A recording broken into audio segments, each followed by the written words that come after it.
You'll own nothing and you'll be happy. June 3rd, 2020. The World Economic Forum publishes a video titled The Great Reset. And that very same day, the royal family publishes a video supporting this so-called major global initiative.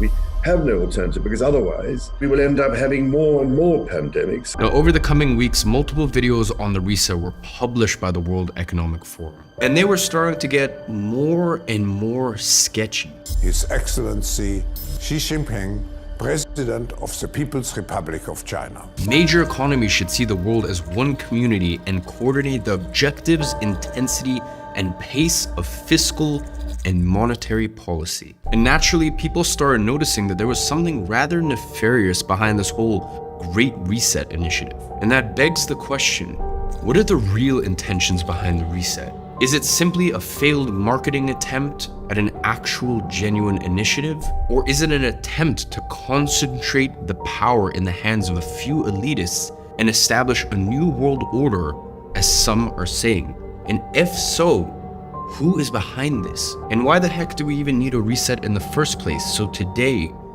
we are investigating the Great Reset. And more importantly, we're doing something that no one else dares to do. We are exposing how the world actually works behind the scenes.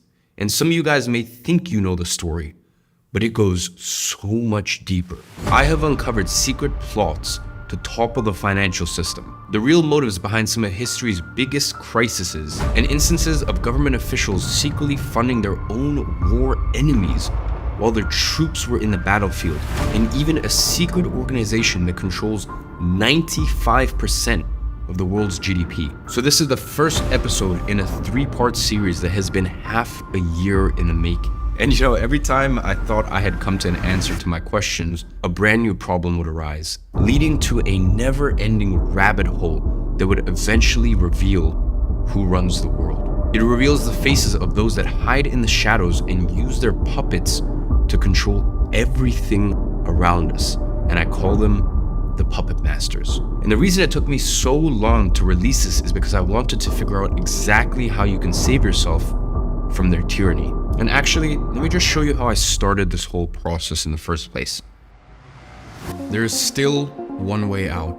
So let's analyze the situation. The puppet masters are about to have you right where they want you, under their thumb. You see, once CBDCs are rolled out, you will be at their mercy. They decide how much you spend, where you spend it, and even how much money you have left at the end of the month. And that will make it impossible for you to escape.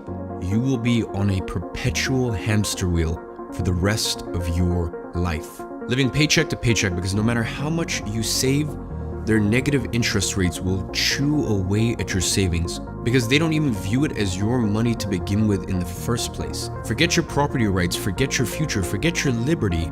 You will be nothing but a slave to the system. And that's just the money.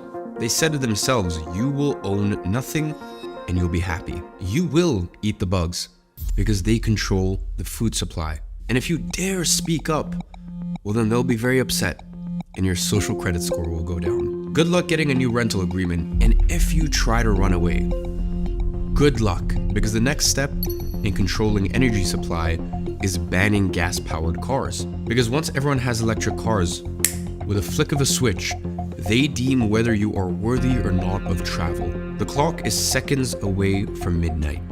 DEFCON 1. But that's what happens when power is concentrated in a select few hands. Because power corrupts, and absolute power corrupts absolutely. And that is why you need to escape now.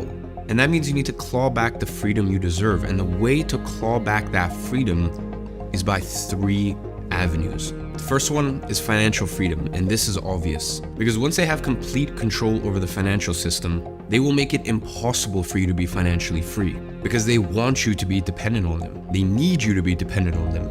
Because when you're dependent on them, you are controllable. So that means you need to put every waking moment into earning your financial freedom. The next is time freedom, and this is truly how you get off the hamster wheel. You need to stop trading your time for money. Because if you do, inflation and negative interest rates will eat away at your savings and you'll be stuck in the debt cycle forever. And the next is location freedom, and this is the one that usually people sacrifice the other two for. You may have financial freedom, and you may even have a bit of time freedom, but you are stuck in a city, and that makes you controllable. That makes you a slave. Because when the US or Europe goes to you can't pack up, you can't leave, you don't have autonomy. Because make no mistakes about it, it's about to be war. And if it is war, you need to be able to be mobile. And that brings me to my next point, which is in a world of centralization, you need to decentralize as much as possible. And what does that mean, you may ask? Well, just like when you're investing, you don't put all of your eggs in one basket. You don't just pick one stock.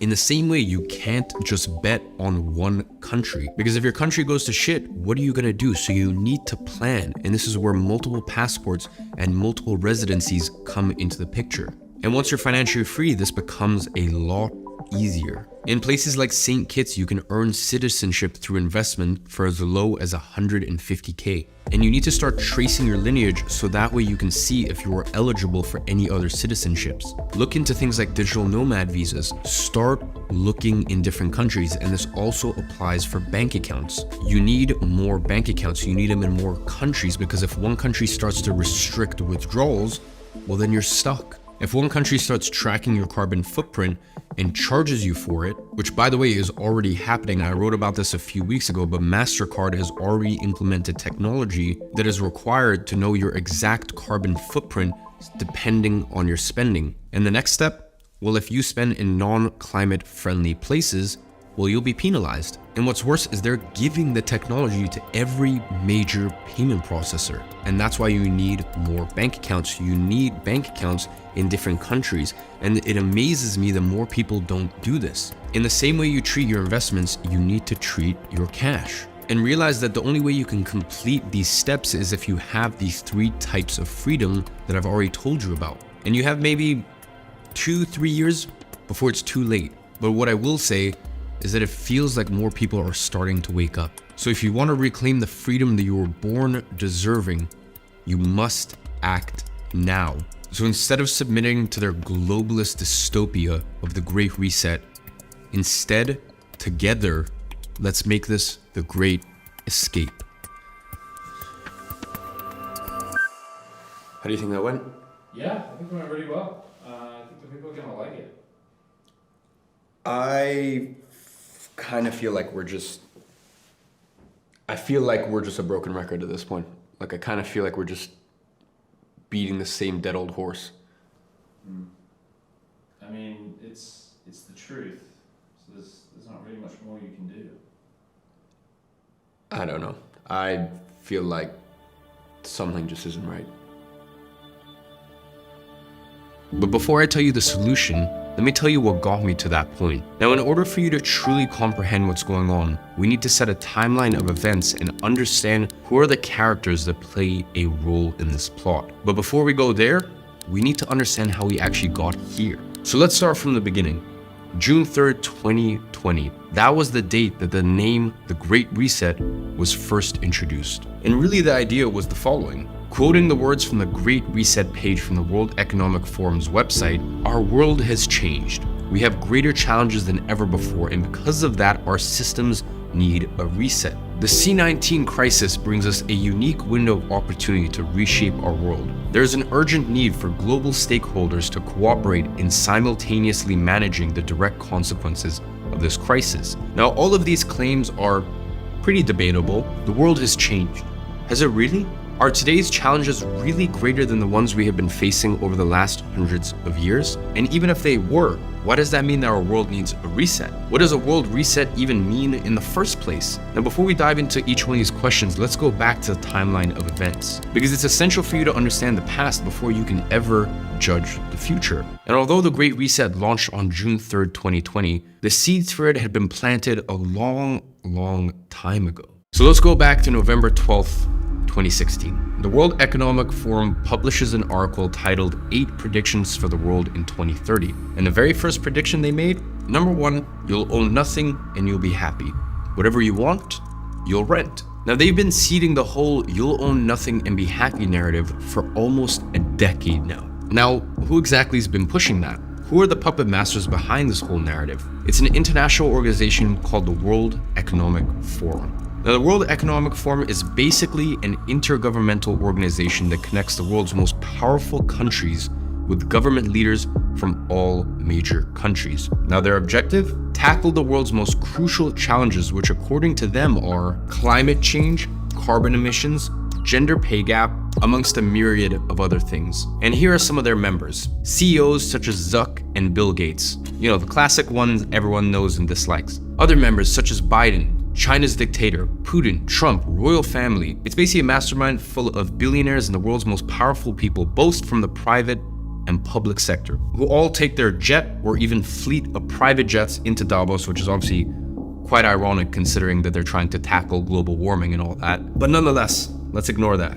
So they jet into Davos every year to plan how to reshape the world in a more sustainable way, using their own words. They label themselves as independent, impartial, and not tied to any special interest. Now, I don't know about you, but that last part sounds ultra suspicious to me. I wonder why. Now, the more I researched, the more the World Economic Forum looked like the exact opposite of that. I mean, a lobbyist organization that only has their personal interest and the one of its members in mind, all while trying to make it look like they have other people's interests in mind by exploring the hot topic issues of today's world. Now, the first reason that led me to this conclusion came from questioning their very own narrative. You'll own nothing and be happy. Now, there's a few things we can infer from this claim. First one is someone has to own things. I mean, if you don't own anything and I don't own anything, then who does? It probably means that someone will have to own everything. So it seems like their great plan is just to own everything. And secondly, you're still gonna need to have a house, a car, a phone, a computer, a stove, a fridge. And if you don't own those, well, then you're gonna have to rent them. And everyone else will have to rent from the same individuals who owns everything. So if the only way for you and I to access things is by renting them from the ones that own everything, doesn't that also mean that they'll have complete control over you, me, and everyone else, because they can practically choose who they rent it to and under what conditions they rent it, since we really don't have any other options but to rent from them. And listen, I don't know about you, but for me personally, that doesn't sound too good. And once again, following in their line of thinking, if you own nothing and are happy, does that mean that the people who own everything will be sad? You know, are they doing this as an altruistic effort to spare us all the pain of owning anything, so that way we can enjoy the peace of mind of owning nothing? Well, that doesn't seem too logical to me either. So maybe you'll own nothing and be happy so that in turn, they will own everything and be happier? Sounds like a great win-win situation, doesn't it? To me, it sounds like you will own nothing is just another way of saying we will own you. And the more I researched this, the more questions I had. Who's behind the World Economic Forum? What's their actual agenda with this whole Great Reset plan? How do they plan on implementing it in practice? Like, how are we gonna go from owning houses, cars, and other consumer goods to just simply owning nothing? I mean, is the government gonna come knocking on our doors with guns and saying, hey, all of your assets are now mine? So in order to get some answers, let's go back to our investigation board and let's point our efforts to Klaus Schwab. So we've got the first character that plays a role in this plot, the World Economic Forum. So next obvious question to ask is, who runs the World Economic Forum? Because let's think about this. If the World Economic Forum is an organization that proposes and helps governments execute an agenda to literally reshape the future of our world, and they do that by putting themselves in a position of being an internal organization for public-private cooperation, well, surely the person in charge of all that must have been democratically elected, right? I mean, it's just common sense. If you're the one dealing with the public, environmental, and trade policies of the entire world, you have to be elected by the people, or at the very least by an executive board that was democratically elected by elected officials from each country. So that way we know that you are acting on behalf of the interests from the people who elected you. I mean, that has to be the case, right? As it were, it's not. You see, the World Economic Forum is not like the United Nations, the IMF, or even the World Bank, which are the biggest institutions in the world, and all of which have democratic systems to elect their heads. The WEF, though? Well, they're a completely private institution. There's no democratic election to decide who's in charge, and even more interesting than that, all of the institutions that I just mentioned, the IMF, the World Bank, the United Nations, well, they support and execute an agenda that was set by the World Economic Forum. Listen, the bottom line is, the person who's dictating the economic and environmental agenda for the IMF, the World Bank, the United Nations, and for the most important nations and private corporations around the world was elected by nobody other than himself. Yes, that's correct. The person who is telling you that you are going to own nothing and be happy was never even publicly elected. So, who is this powerful and mysterious figure? Ladies and gentlemen, I present to you Klaus Schwab. He's the World Economic Forum's founder and the current president and spokesperson for the organization, the only leader the forum has ever had. And to understand how Klaus Schwab came to be, we need to go back to 1938. That was the year Schwab was born, in no other place than Nazi Germany. And at the time, his father was a managing director for a subsidiary of a Zurich-based engineering firm called Escher Wyss. Now here's a fun little fact for you. That very same firm was found to exploit prisoners of war and use other forms of forced labor. Now, this actually sparked rumors that Schwab's father was a high-ranking Nazi official, but fear not, because the fact checkers were quick to dispel those far-fetched myths. So we definitely don't need to worry about that. You see, Klaus Schwab was well educated, earning multiple degrees in Switzerland and Germany, as well as a master's of public administration from Harvard University. Now going back to our timeline, fast forward to 1971. Schwab founded the World Economic Forum to fulfill his dream from moving from a shareholder capitalism model to a stakeholder capitalism model. That we act all as stakeholders. The future is built by us. Don't you just love it when a man with a German accent tells us how he's going to reshape our world? Now, what does stakeholder capitalism mean, you may ask? It's essentially moving away from profit-driven leadership to a model where companies answer first to special interests instead. This would mean that the people would have a say on the direction companies move to. You see, the problem with that is regular companies answer to their shareholders, who hold the company accountable to achieving certain financial goals. Now, when you move away from answering to shareholders and decide to answer to the people instead, you answer to virtually everyone. And answering to everyone is the exact same as answering to no one, which is a perfect position to be in. Why?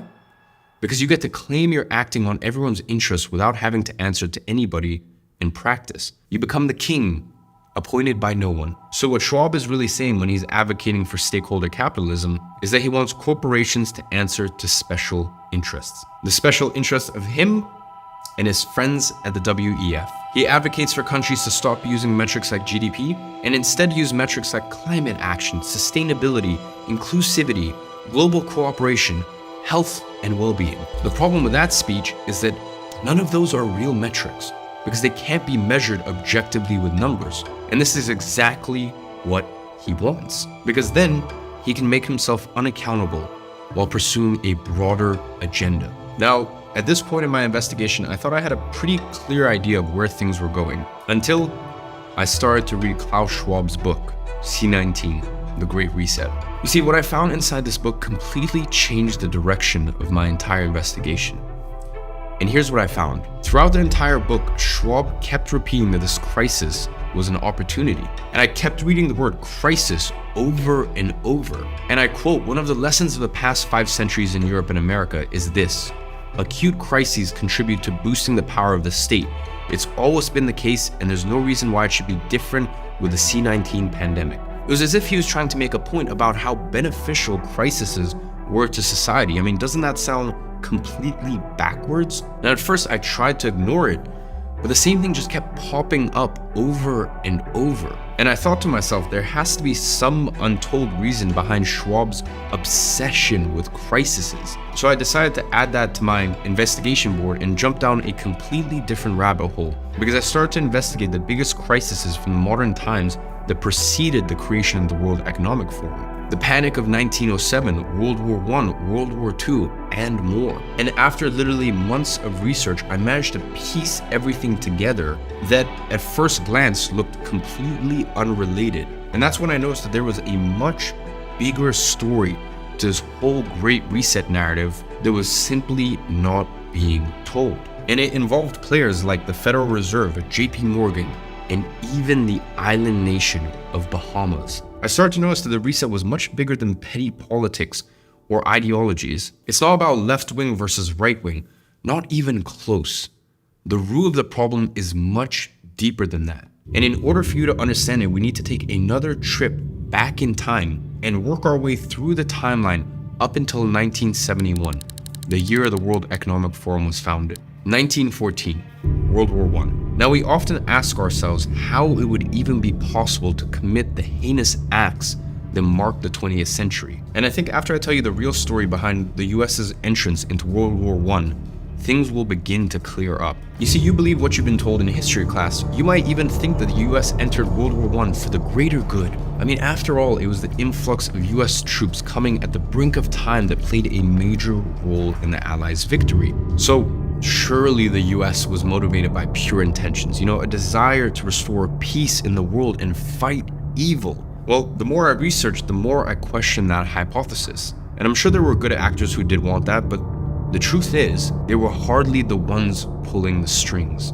You see, prior to the war, there was no appetite amongst the American public to join the war. So why did they? The war was far away, it didn't threaten American security, and quite frankly, it was none of America's business. At least that's what the vast majority of Americans thought. And the large German population in the US were drawn towards neutrality. And the rest of the population could be characterized as disinterested in the war. And I guess that's only natural. I mean, who would want war? Worse still, what kind of man would seek war, seek the death of millions? And this question started to become more and more pertinent after I found out that the US's entrance into the Great War didn't exactly happen as we may have been taught. I mean, I'm sure you were told in history class, but the US's entrance into the war was actually orchestrated at the highest levels of government and beyond. And one man in particular was instrumental to this process. Edward Mandell House. You see, House was the closest advisor to the ruling American president at the time, Woodrow Wilson. House had been pivotal to Wilson's presidential campaign success and now exerted a great influence over Wilson as his closest confidant. I mean, one specific fact about House made my alarm bell go off. He worked closely with Wilson in drafting 14 points which later led to the League of Legends. Now, if you don't know what that is, the League of Legends was the predecessor to the United Nations, and one of the ruling institutions in the world that pushes the WEF's agenda to this day. Now, this already gives you an idea of both Wilson and House's globalist agenda, even in the early 1900s. But that is just the very tip of the iceberg. You see, in a conversation with the Foreign Secretary of England, House was posed a question. What will America do if the Germans sink an ocean liner with American passengers on board? Now, House's reply was clear and straightforward. He goes on to say this would be sufficient to carry us into war. Now, you might be asking, why is this important? Well, that's because later, in 1915, a passenger ship named Lusitania sailed from New York bound for Liverpool in England. And can you guess what happened to that ship? The Germans torpedoed it, killing almost 2,000 civilians, giving the American government the perfect pretext to enter the war with the public on their side. And of course, the public was outraged at this unprovoked attack which came completely without warning. Those were the phrases repeated by news broadcasters and politicians around the country. But was it really without warning? I mean, with just a little bit of research, I was able to find out that this setup could not have been more obvious and more calculated. I mean, the Germans literally took out an ad in the New York Times warning people the risks of boarding the ship, explicitly writing that the ship would be liable to destruction. I mean, they were basically saying, look, if you send a ship into war-torn waters, we will have no choice but to attack it. So that begs the question, why would the American government do it anyways, knowing that they would be attacked and that 2,000 innocent lives would be at risk? To be completely honest, I wasn't too sure either. Was it malice? I mean, surely not. And at this point, unfortunately, it looked like I had encountered a dead end in my investigation. I simply didn't have anywhere else to go from here. But there were still unanswered questions that I had to find answers to. I mean, I knew that the American government orchestrated their way into war, but why? Why would they do that? And I knew that later on, House and Woodrow went on to create the foundations for the UN, an organization that's completely aligned with the WEF's interests, but I still hadn't found a direct connection between the two. And why did Klaus have such a fixation on crisis in his book? I sat with those questions for weeks, with honestly embarrassingly little progress. But it was only after weeks of going nowhere with my research that I was able to find something that would help me piece things together. It turns out that the answers to my questions were buried in an old and obscure book written by General Smedley Butler, titled War is Racket. You see, Butler was one of the most decorated American generals, two-time Medal of Honor recipient, who actually fought in World War I. And these are his words on the topic. Woodrow Wilson was re-elected president in 1916 on a platform that he had kept us out of the war. Yet 5 months later, he asked Congress to declare war on Germany. The 4 million young men who put on uniforms and marched or sailed away were not asked whether they wanted to go forth to suffer and die. Then what caused our government to change its mind so suddenly? Money. An Allied commission came over shortly before the war declaration and called on the president. You see, the president summoned a group of advisors, and the head of the commission spoke. Stripped of its diplomatic language, this is what he told the president and his group. There's no use kidding ourselves any longer. The cause of the Allies is lost.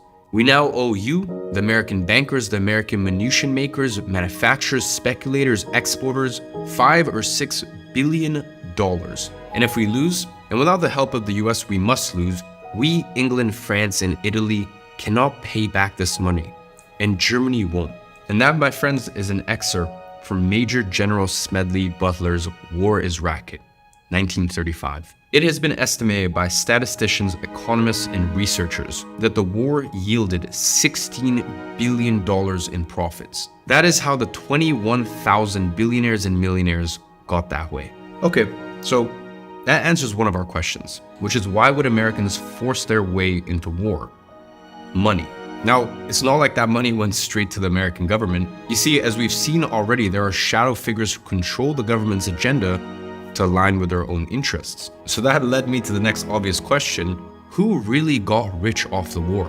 And how was Woodrow Wilson truly involved? Well, this leads us directly to our second major crisis, and another journey back in time. Crisis 2, the Panic of 1907. Now, to get to this, I had to dig deeper. I mean, deeper than I've ever dug before. You see, I started to research what projects Woodrow Wilson had led during the period that preceded the war, trying to find some sort of connection of how he would benefit from joining World War I. And believe it or not, but the answer was hidden right under my nose this whole time, in one of the most powerful institutions in the whole world. One that everyone knows about but just takes for granted. I mean, to be honest, there's so much to the story that I can't even get into now that I might even do a separate series just to the financial fraud that has bankrupted millions of people since 1913. But for now, I'll just keep it simple. Coincidence or not, it all revolves around another big crisis that shaped the modern world as we know of it today. The Panic of 1907, the first financial crisis of the 20th century. And it was caused by the collapse of highly leveraged speculative investments propagated by easy money policies pursued by the US Treasury in the preceding years. And that ultimately led to a lot of bank runs in New York banks that were financing these risky investments. Now, if you don't know what a bank run is, it's essentially people desperately withdrawing their money from the banks, fearing that the bank would run out of money and they'd lose all of their funds they had deposited in there. The only problem is, the more people withdrawing money, the higher the risk of the bank running out of funds to cover the withdrawals. And in turn, that prompts even more people to withdraw money, leading to a self-destructive cycle that keeps draining the bank's reserves until they run out of money and default. I mean, it's like a snowball effect, and once it gets momentum, it is very hard to stop it. Now, why would that be a problem, you might ask? I mean, surely the bank has the cash everyone deposited in there to cover all of the withdrawals. No, my friend. You see, the bank doesn't just sit on the money you deposit. No, you see, it lends out almost all of it to make a profit on the interest rates. And that's how banks make money. So when a bank run happens, I mean, there's really only one way to stop it. Another institution stepping in and lending their own money to cover withdrawals. And that is exactly what happened in the Panic of 1907. And one man was able to save New York banking almost single-handedly. His name? J.P. Morgan.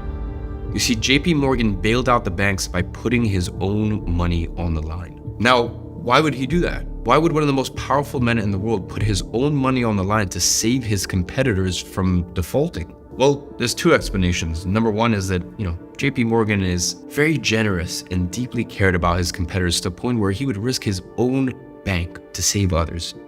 How kind of him. Or option two is that he had an incentive for doing so. And my gut feeling tells me that option two is a little bit more likely. Now, why would he have an incentive for doing this? Well, here's how everything comes together, and you begin to see just how all the pieces fit together perfectly. You see, the whole panic of 1907 led to a huge loss of confidence in the US Treasury, which is the organization that was supposed to ensure that problems like that wouldn't happen. So naturally, when they failed to do this, it became the impetus for Congress to begin a complete overhaul of the system. The following year, Senator Nelson Aldrich was appointed as the chairman of the National Monetary Commission with the mission to form a commission to study the European financial system. What most people didn't know was that behind the scenes, Senator Aldrich had close ties to bankers. You see, he went on to spend almost 2 years in Europe writing recommendations and reports. And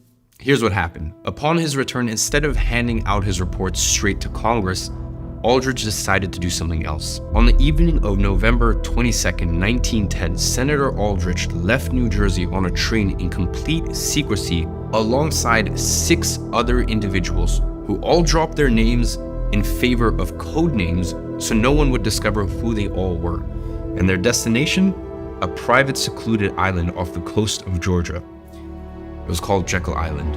And there, they stayed at a club, the Jekyll Island Club, which was co-owned by none other than JP Morgan, who arranged himself the entire facility just for this specific meeting. Now later, during my fact-checking research, I also found sources pointing out that the Rockefellers also co-owned this estate. And this meeting was so secretive, so concealed from government and public attention that nobody even knew was taking place. Now, who might be invited to attend such a secretive and important meeting? Now, more than a decade later, a list of the attendees of the secret meeting was actually leaked, and it was discovered that the attendees together represented about 1/4 of the world's wealth at the time. They were A.P. Andrews, who was the Assistant Secretary of the US Treasury Department, Paul Warburg, who was actually a naturalized German representing Kuhn, Leob & Co., Frank A. Vanderlip, who was president of the National City Bank of New York, Henry P. Davison, who was the senior partner of JP Morgan Company, Charles D. Norton, who was the president of the Morgan-dominated First National Bank of New York, and Benjamin Strong, representing JP Morgan himself. It was basically a secret meeting of the top financiers and bankers of the US. And the excuse for such powerful representatives and wealth to meet together? To go on a duck hunting trip on Jekyll Island, of course. Only that duck that they were hunting was your money. Because what they were planning in that secret meeting was something that would deeply benefit the big national bankers for centuries to come. And I know that this is all starting to sound maybe like a bit of a dramatic exaggeration, so don't take my word for it. Let's hear directly from the Forbes founder, Bertie Charles Forbes, who wrote firsthand about this event. Picture a party of the nation's greatest bankers stealing out of New York on a private railroad car under the cover of darkness, stealthily riding hundreds of miles south, embarking on a mysterious launch, sneaking onto an island deserted by all but a few servants, living there for a full week under such rigid secrecy that the names of not one of them was once mentioned, lest the servants learn the identity and disclose to the world this strangest, most secret expedition in the history of American finance. I am not romancing, I am giving to the world for the first time the real story of how the famous Aldrich currency report, the foundation for our new currency system, was written. The utmost secrecy was enjoined upon all. The public must not glean a hint of what was to be done. Senator Aldrich notified each one to go quietly into a private car of which the railroad had received orders to draw upon an unfrequented platform. Off the party set, New York's ubiquitous reporters had been foiled. Nelson had confided to Henry, Frank, Paul, and Piet that he was to keep them locked up at Jekyll Island. out of the rest of the world until they had completed their plan. So you might be asking, what plan were they working on? Well, it was the current US central bank, the Federal Reserve. And this was one of the biggest turning points for the puppet master's control over the money in history. And I'll tell you why in just a second. But first, let me tell you why the creation of the Fed required such a secretive meeting in the first place. You see, virtually all of the founding fathers and enlightened thinkers had been diametrically opposed to central banks. Thomas Jefferson even stated, "I sincerely believe that banking establishments are more dangerous than standing armies, and that the principle of spending money to be paid by posterity under the name of funding is but swindling the futurity on a large scale." In fact, most people don't even know this, but America had another central bank before the Fed, back in the 1830s when Andrew Jackson was the 7th president. And on his deathbed, President Jackson was actually asked what the greatest honor of his career had been. Without any doubt, he proudly exclaimed, "Killing the central bank." Unfortunately, his efforts, while noble, had never fully eradicated the problem. They simply mitigated them because the puppet masters now had the perfect opportunity to create a new central bank. They had the people's support for an overhaul on the financial system that was driven by the Panic of 1907. And they had the written plan for it, backed by the most powerful bankers in the country. And they had someone to sign their plan into law, Woodrow Wilson, who also coincidentally got some campaign financing from these very same bankers that facilitated his way into the Oval Office. The day was December 23rd, 1913. From that day on, bankers were the ones with complete control over the economy. Woodrow Wilson was the newly elected president, and on the evening of the 23rd of December, when most congressmen had already left for Christmas holidays, well, Wilson rushed the Federal Reserve Act through an almost empty Senate. I mean, I need you to understand this. The act was approved by a vote of literally 3-0 and approved the creation of, first of all, the IRS, aka the taxman, the hallmark of modern taxation. Number 2, the infamous Federal Reserve, and with his signature. The Fed now had the exclusive power to print America's money, meaning the government had given away its power to control their own economy to a private institution. Yes, you heard that right. The Federal Reserve is not federal at all. It is a private institution controlled by the most powerful bankers in America. And just so you understand, out of the attendees of that meeting in Jekyll Island, Warburg was appointed as a member of the Federal Reserve Board of Governors and went on to serve as the second vice chairman of the Federal Reserve just 2 years later. Benjamin Strong Jr. served as the governor of the Federal Reserve Bank of New York for 14 years. And Henry, Charles, and Benjamin were deeply connected to JP Morgan, which still owns 30% of the New York Fed still to this day, which by the way also happens to be where their HQ is based. And Senator Aldrich, the very man appointed by Congress to lead the National Monetary Commission and who called for the secret meeting in the first place, well, funnily enough, he went on to become a member of the Rocker family himself through marriage. Meaning, the guy who architected the creation of the Federal Reserve was a Rockefeller. And ladies and gentlemen, that is why I always say that the government and the politicians are never the ones in charge. They are simply a mere puppet for the puppet masters. And again, I'm not the only one who came to this conclusion. You see, during my research, I came across an old and battered congressional record from the House in 1908. And they were discussing the creation of a central bank years before the bill was even signed.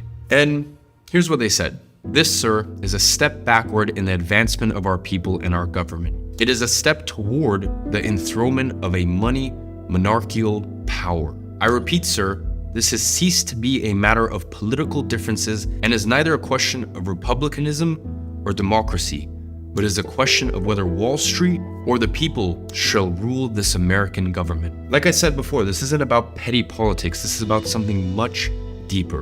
And the discussion in the House continued. This bill enables Wall Street to turn panics off and on at will. The Secretary of the Treasury would become the hired man of Wall Street. Shall we close as a fitting climax to the billion-dollar Republican Congress by crowning our masters, King Morgan and King Rockefeller, the heroes of the last panic? Or shall it be King Taft, Wall Street's hired man? And upon that line, the House of Representatives erupted in what was transcribed as a prolonged applause. Again, the puppet masters had been operating in the shadows for centuries now. So why was the creation of the Fed such a big turning point? You see, before the Fed, currency printing in the US was decentralized through multiple state banks that were in charge of printing money independently.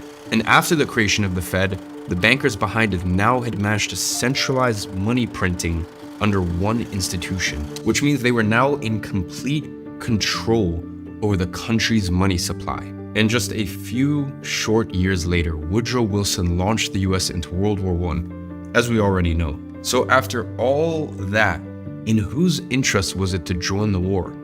Well, it was the bankers behind the Fed. Now, why, you might be asking? Because here's what happens during war. The government increases their spending dramatically, having to print more money to cover such spending. However, the government can't print their own money anymore. So what it does instead is it takes up huge amounts of debt. And where do you think that money comes from? The Fed and the bankers, facilitated through a complex web of debt instruments. And then the government has to pay interest on that, which is how the bankers and the Fed make money. A lot of money. And in this graph, you can see how much debt the US has accumulated throughout the war.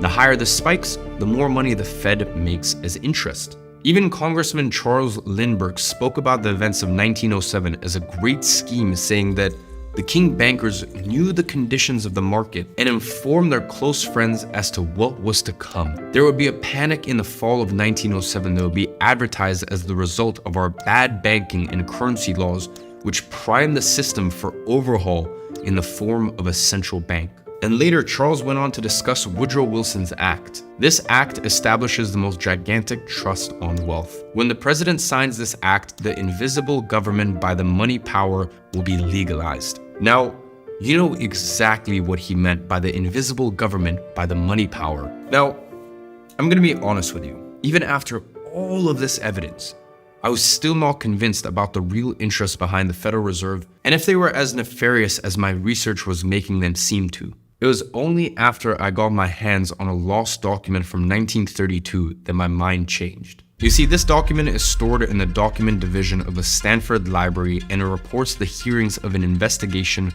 on the Federal Reserve that took place in US Congress. And the reason for such investigation? Well, you see, the chair of the House of the Banking Committee accused the Federal Reserve of artificially creating crashes and crisis, to the point of even filing a petition for the impeachment of the Federal Reserve Board. What I found buried inside of this document was mind-blowing. Here's how the petition for the impeachment was introduced. Mr. Chairman, we have in this country one of the most corrupt institutions the world has ever known. I refer to the Federal Reserve Board and the Federal Reserve Banks. This evil institution has impoverished and ruined the people of the US and has practically bankrupted our government. It was done this through the maladministration of the law by the Federal Reserve Board and through the corrupt practices of the moneyed vultures that control it. Now, some people think the Federal Reserve banks are US government institutions. They're not government institutions. They are private credit monopolies which prey upon the people of the United States for the benefit of themselves. Listen, this is not me saying it. That was said in Congress by the chair of the House of Banking Committee. And that, my friend, sealed the deal for me alongside all the other evidence I had gathered throughout my research. That tells you everything you need to know about the real interest and incentives behind the Federal Reserve. Now, with those new discoveries, I circled back to our main questions to evaluate what we had uncovered so far. While looking into World War I and the Panic of 1907, we managed to gather the information needed to answer some of our most prominent questions. What is the real hidden agenda of the World Economic Forum? Why do they think that the world needs a reset, and how do they plan to implement this in practice? Why did Klaus Schwab have such a fixation with crisis in his book? And most importantly, what is the connection between the WEF and the most powerful institutions that shape our world today,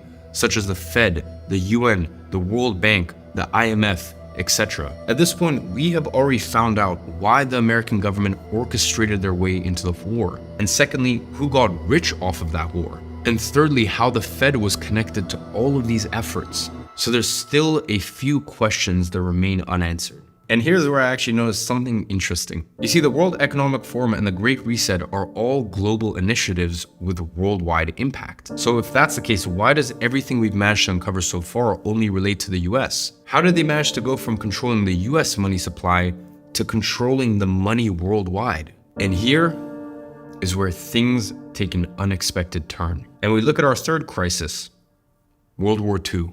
December 7th, 1941. You see, before we ever get to 1971, the year of the creation of the World Economic Forum, there's still one last crisis we need to revisit that happened between World War I and 1971. And you can probably guess what that was. World War II, surely the noble fight against the Nazis was just that, noble. I mean, after all, the US had absolutely no choice but to enter the war after the atrocious events of December 7th, 1941, when the Japanese Empire launched a surprise military attack at Pearl Harbor. At least, that's what I've always been told. Now, after finding out the real reason that the US joined World War I couldn't help but ask myself the question, was that really what happened? You see, the US already had a precedent of orchestrating their way into wars, so I simply couldn't take all these facts at face value. So I went on to investigate, and what I found made me realize just how deep the rabbit hole goes. I mean, obviously learning from their own experiences during World War I, the puppet masters already knew how to create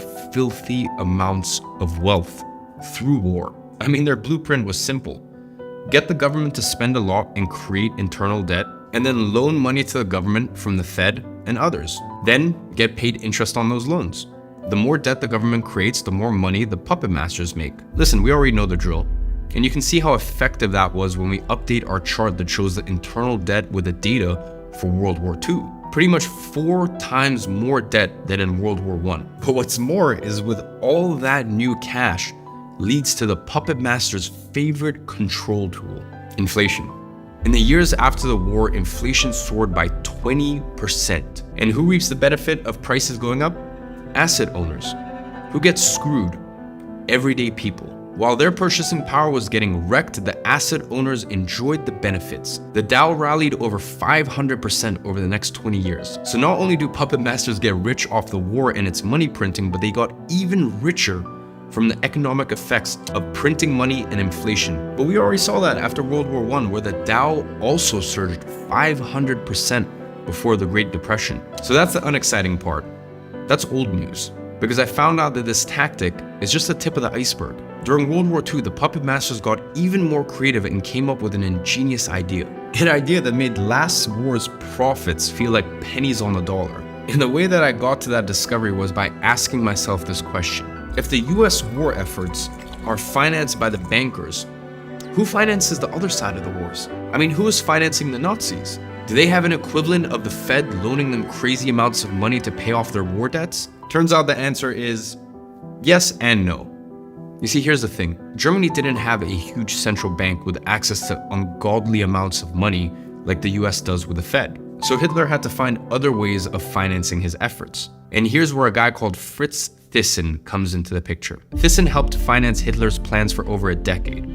How? He owned the largest steel and coal company in Germany and personally funded Hitler's rise to power and his effort to rearm between 2 world wars, as described in his own autobiography, I Paid Hitler. You see, after World War I, his family established a network of overseas banks and companies so their assets and money could be whisked offshore if ever threatened again. And one of the banks was in no other place than New York. The New York-based Union Banking Corporation, UBC. That was the US base for Fritz Thyssen and his Nazi companions. And in 1941, the very same year the US got into war, news started spreading all over the media that Thyssen had $3 million in New York vaults. That would be $57 million today when adjusted for inflation. Hitler's angel has $3 million in US banks, exclaimed the headline in the New York Herald Tribune on July 3rd, 1942. By then, the US had been at war with Germany for nearly 8 months already. But more importantly, this article uncovered a very unexpected connection to this bank.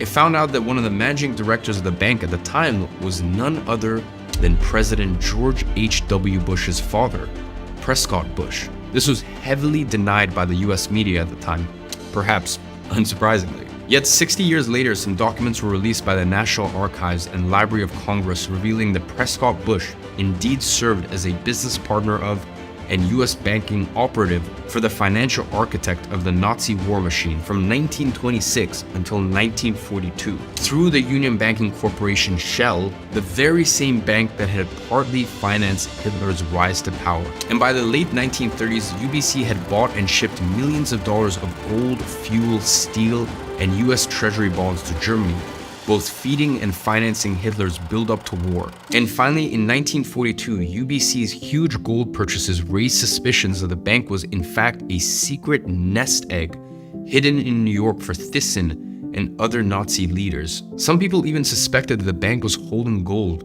on behalf of Hitler himself.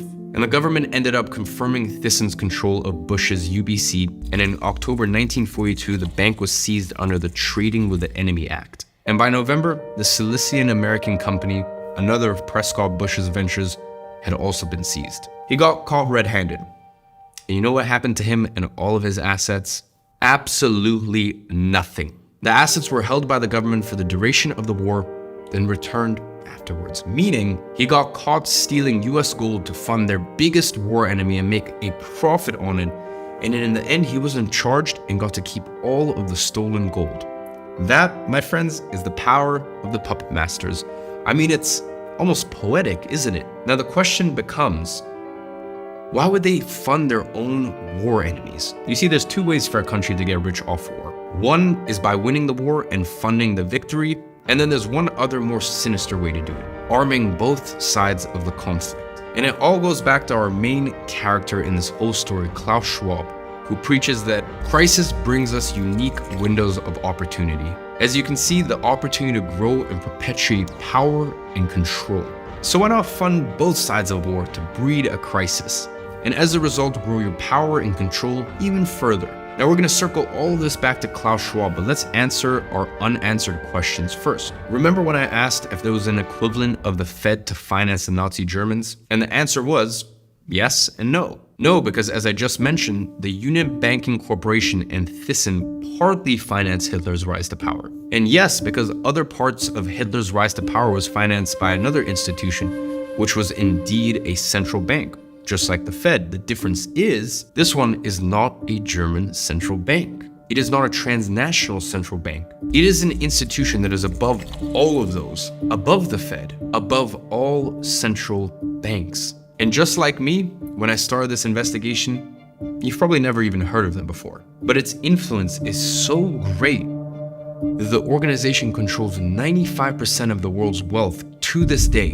And the funniest thing is that I found out about it by chance. I was digging deeper into the US Nazi connection, and I stumbled upon the following quote from the United Nations Monetary and Financial Conference that took place in 1944. There's an American president doing business with the Germans while our boys are fighting Germans. And at first sight, I thought he was talking about Prescott Bush. But then I remember that Prescott Bush was never president. His son and his grandson were. And as I dug deeper, I realized that he wasn't actually referring to a president of the United States, but rather a president of the secret institution which is above the central banks that I just mentioned. So I set out to discover who this president was and what type of business he was doing with the Nazis. Digging a little deeper, or a lot deeper as I should say, I found out that the vice president of the German central bank was also a director of this hidden in plain sight organization, meaning this organization and the German central bank had close ties. In fact, this organization was so intertwined with the Nazi economy that it helped keep Nazi Germany stay in business.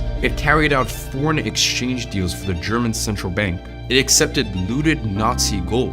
And in one specific event, they even transferred 23.1 metric tons of gold from a Czechoslovak account to the German central bank account, all inside their biggest enemy's central bank, the Bank of England. And yes, that actually happened.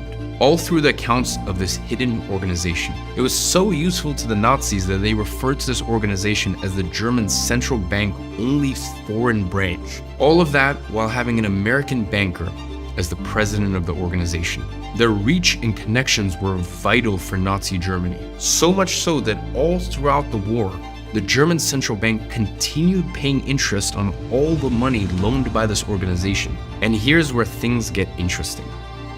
This interest was used by the organization to pay dividends to its shareholders. And guess who was one of the biggest shareholders of this institution? The Bank of England. Meaning, the German central bank was actually funding the British war economy. It was the exact same thing the Fed was doing by funding both the US and the Nazis. They were funding both sides of the war. And the Fed, well, they didn't like that at all. They wanted to be the ones funding everything, because that would be a lot more profitable, wouldn't it? So they wanted to get rid of this organization, and they had a plan for doing so. Now, how did I find that out? Well, do you remember that quote from a few minutes ago? There's an American president doing business with Germans while our boys are fighting Germans. Well, it turns out that that was said at the United Nations Monetary and Financial Conference, more popularly known as the Bretton Woods Conference. And the purpose of it? Approved the liquidation of this very organization at the earliest possible moment. You see, the guy that said that there was an American president doing business with the Germans was Harry Dexter White. White was an official in the US Treasury Department. He was a top advisor to the Secretary of the Treasury, Henry Morgenthau, and was placed in charge of all Treasury Department's international matters. Now, an important fact to remember here, the US Treasury is the organization closely related to the Fed. Their interests kind of go hand in hand. Morgenthau and White were the most powerful enemies of the secret organization and lobbied hard at Bretton Woods in July 1944. Now, why, you may ask? Well, White had different visions for the international economy. He envisioned a greater role for the US dollar worldwide. His objective was very clear: make the US currency the global trade and finance vehicle. And the way that he proposed to do that was by having the US dollar backed by gold and other currencies pegged to the US dollar's value. This way, the puppet masters behind the Fed would finally achieve their ultimate goal: have complete control of not only the US money supply, but also the entire world's money supply, which would now be pegged to the dollar, the very same currency that they had complete control over. And so, they did. The outcome of the Bretton Woods Conference was very favorable for the puppet masters. It led to the creation of the International Monetary Fund, or the IMF, and the World Bank. The two institutions the puppet masters needed to assert their worldwide control. And that leads us directly back to our most important year in our timeline, 1971, where the puppet masters made their final move to assert control over the world's monetary system. The final move that was the missing piece for them to start implementing their ultimate multi-decade-long plan, the Great Reset.